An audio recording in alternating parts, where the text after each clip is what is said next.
બગદાણાના નવનીતને મારવાનો જે કેસ છે તેમાં વિવાદમાં ભાજપ અને ઠાકોર સેનાના આગેવાનો પણ જોડાયા છે। ઠાકોર કોળી ભાઈની સોશિયલ મીડિયામાં પોસ્ટ વાયરલ થઈ છે। બીજા આરોપીઓની જેમ વરઘોડો કાઢવા માંગ કરવામાં આવી। કાયદો સૌ માટે સમાન હોવો જોઈએ તેવું ચેતન ઠાકોરે માંગ કરી।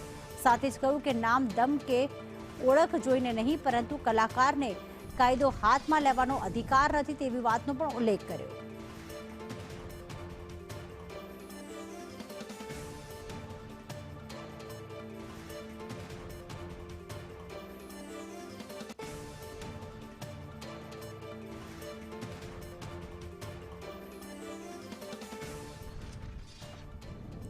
તો ખાસ બગદાણામાં જે કોળી યુવક પર હુમલો કરવામાં આવ્યો છે તેમાં ઠાકોર સમાજના આગેવાનો અને ભાજપ પણ હાલમાં સમર્થનમાં આવ્યા છે।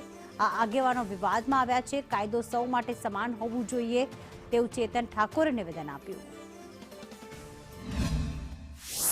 બગદાણામાં થયેલા વિવાદને હવે વધુ સામાજિક રૂપ મળતું હોય એ પ્રકારની સ્થિતિ દેખાઈ રહી છે। કોળી સમાજના એ આગેવાન પર થયેલા હુમલામાં હવે ક્ષત્રિય ઠાકોર સમાજ પણ મેદાને આવ્યો છે। સોશિયલ મીડિયા પર એક પોસ્ટ કરી છે, એમની સાથે વાત કરીશું। ચેતનભાઈ, આ એક તો સોશિયલ મીડિયા પર પોસ્ટ તમારે કેમ કરવી પડી? કારણ કે તમે ઠાકોર સેના સાથે જોડાયેલા છો અને ભારતીય જનતા પાર્ટી સાથે પણ જોડાયેલા છો। આ વાત એક સમાજની છે, ના કોઈ પાર્ટીની વાત છે કે ના કોઈ સંગઠનની વાત છે।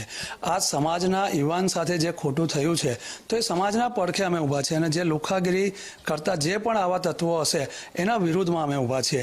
ચાહે પછી કોઈ પણ ચમરબંધી હશે એના વિરુદ્ધની આ વાત છે। કલાકારની એટલે વાત કરી કે કલાકારના લીધે થઈને આ વિવાદ વકર્યો છે।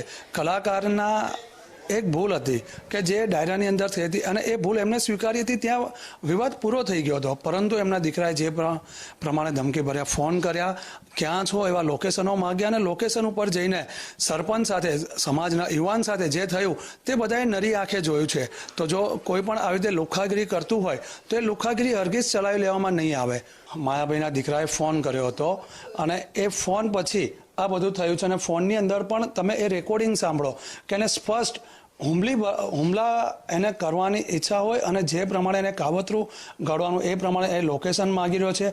અને જો એને લોકેશન માગ્યું અને એને કોઈ હુમલો નહોતો કરાવો તો એ કેમ ના મળવા ગયો? કોઈના કહેવાથી અથવા તો કંઈ પણ એવું અમને લાગશે કે આની અંદર દોષિતો બહાર ફરે છે અને નિર્દોષો અંદર હશે અને દોષિતોને સજા નહીં મળે તો એના માટે સમાજ એક આગવી મિટિંગ કરશે અને એની નિર્ણય લેવાશે કે દોષિતોને પછી સમાજ નક્કી કરશે કે એનો દોષ કઈ રીતે બહાર પાડવો। કેમેરામેન જયવીરસિંહ સાથે હિરેન રાવલ, સંદેશ ન્યૂઝ, ગાંધીનગર।